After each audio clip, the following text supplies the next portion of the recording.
Handa raw isang dating kongresista sa Quezon City na isiwalat ang lahat ng nalalaman niya tungkol sa katiwalian sa flood control projects ayon kay Ombudsman Jesus Crispin Remulla.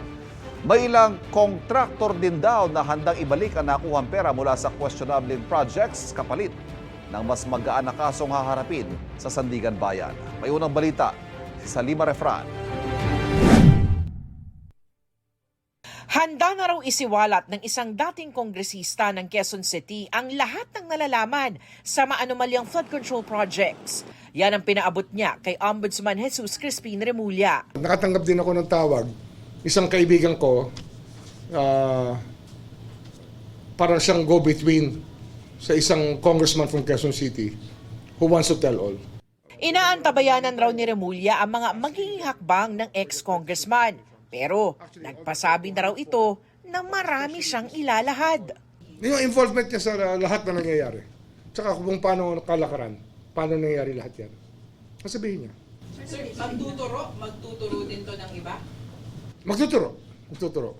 Ano to, hindi na siya incumbent.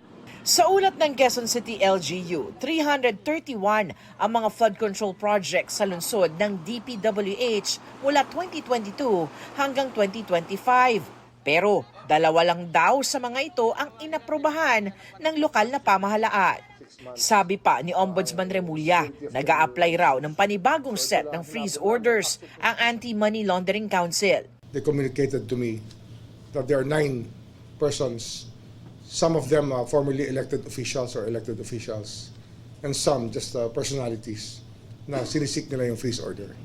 Kasama naman ang Office of the Ombudsman ng Philippine Competition Commission o PCC sa pagsilip sa issue ng bid rigging. Isang bidder na palaging talo sa maanomalyang flood control projects ang iniimbestigahan na raw nila. 3% of the project cost is given to the losing bidders. Yun yung may for the boys tawag nila, for the boys. So, hinahati-hati yan sa losing bidders, etc. Meron pa ibang binibigyan. Ano na yan, dating gawin na yan na nangyayari sa DPWH. Nais rin ni Ombudsman Remulla na makausap ang Sandigan Bayan para mailatag ang mga panuntunan para sa full restitution o buong pagbabalik ng ninakaw na pera mula sa gobyerno, kapalit ng plea bargain o pagpapababa ng kasong kakaharapin. May mga nagparamdam na raw kay Ombudsman Remulla na mga contractors o yung mga kongresistang kasalukuyan o dating kontraktor. May mga congressman daw na gusto lang nilang manahimik at hindi na nagagawin ulit pagsasoli pa sila sa mga contracts na kung saan nag-contractor sila.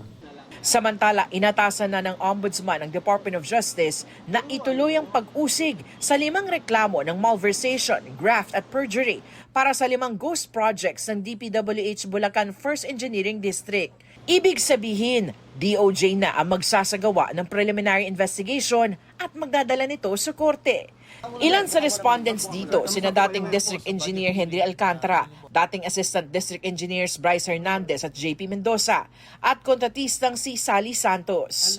Ito ang unang balita sa Salima Refran para sa GMA Integrated News.